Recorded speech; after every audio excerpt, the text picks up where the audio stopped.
What good advice can you give to a new YouTuber? This is Pander PH. Welcome back.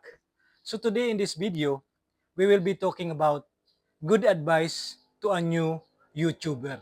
If you are interested in this topic, please watch this video up to the end para may matutunan ka.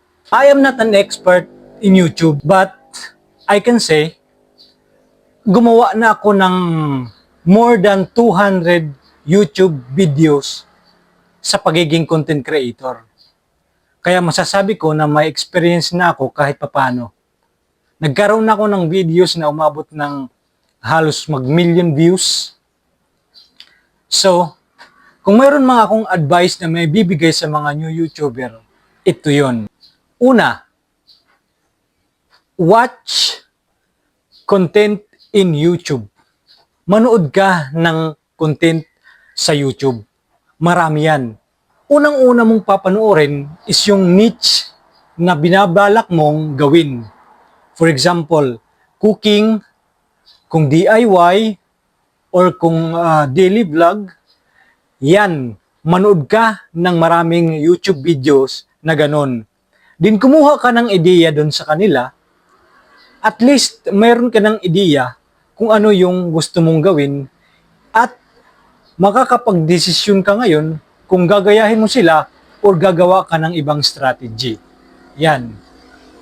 Pagkatapos mong panoorin ng mga videos sa iyong niche, ngayon, manood ka naman ng iba pang videos doon sa ibang mga content creator. For example, this one. Gumagawa ako ng video about good advice for a new YouTuber like you. So ayan, gather as much information as you can and then learn from it. Okay? So let's go to number 2. Find out some kind of structure. Kailangan mayroong backbone yung video mo. Bago ka gumawa ng video, think first. Gaano ba kahaba yung video na gusto kong gawin?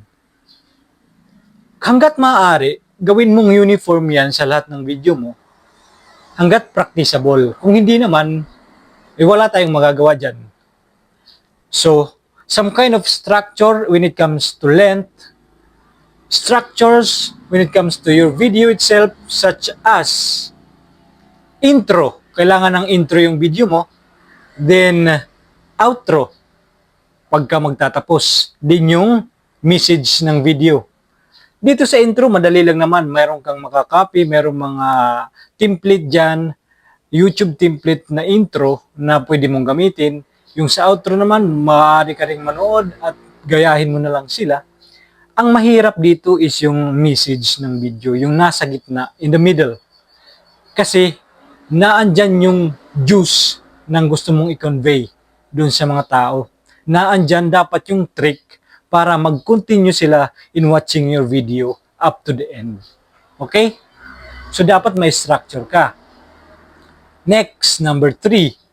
Dapat, bigyan mo ng schedule yung sarili mo or bigyan mo ng due date sa paggawa mo ng isang content, ng isang video. Kasi, yung tendency natin is tinatamad tayo pagka wala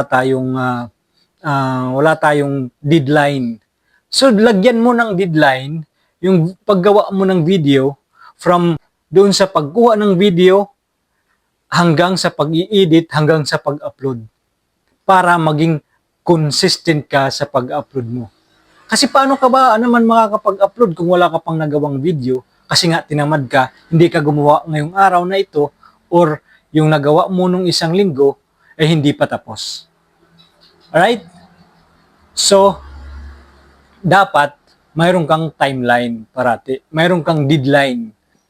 Number 4, walang katapusang click-through rate and average view duration. Yan. So, parating bottom line yan is create high-quality content para yung average view duration ng bawat video mo is humaba, papanoorin ka ng mga tao ng tuloy-tuloy At yung click-through rate naman, kailangan mo ng good thumbnail and title sa bawat video na gagawin mo. Panglima, views. Alam mo, yung views talagang importante rin sa mga nagsisimulang YouTuber. Kasi, parang yun yung nagbo-boost ng ating confidence pagka nagkakaroon ng views yung ating ginawang video. Nai-excite tayo pagka nagkakaroon ng traction yung video natin at gusto pa natin, na-excite tayo na to the point na excited na naman tayong gumawa ulit ng isa pang video. Kaya talagang it comes down always to good quality of content lang naman eh. Kasi kung good quality yung content mo, magkakaroon ka ng views. Pagka mayroong views, yung video na ginawa mo, may inspire ka na naman, mabuboost yung confidence mo to make another video na mas maganda pa. So, yun. View is important.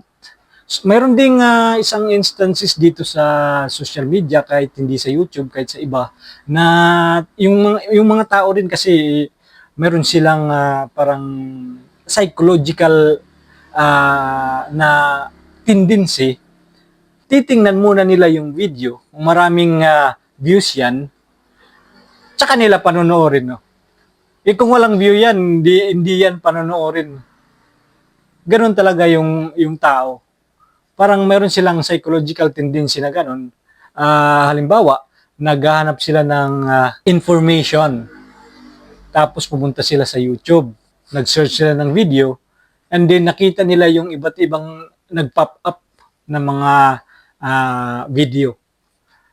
Tendency niyan, yung taong yan, yung papanoorin niya, yung thousands of views doon sa video na yun, kaysa doon sa iba na mababa yung views. Ayan. So lastly, cut yourself some slacks naman. You know, ang pag-grow ng channel, it takes time. Hindi yan overnight. Huwag mong masyadong pahirapan yung sarili mo. Mag-upload ka ng video and enjoy the process. Kasi bawat upload mo naman, may natututunan ka. So just enjoy the process. Kasi pag na-stress ka, wala. In the long run, maboburn out ka, din mag-quit. Sumasama yan. So, relax lang, smooth dapat.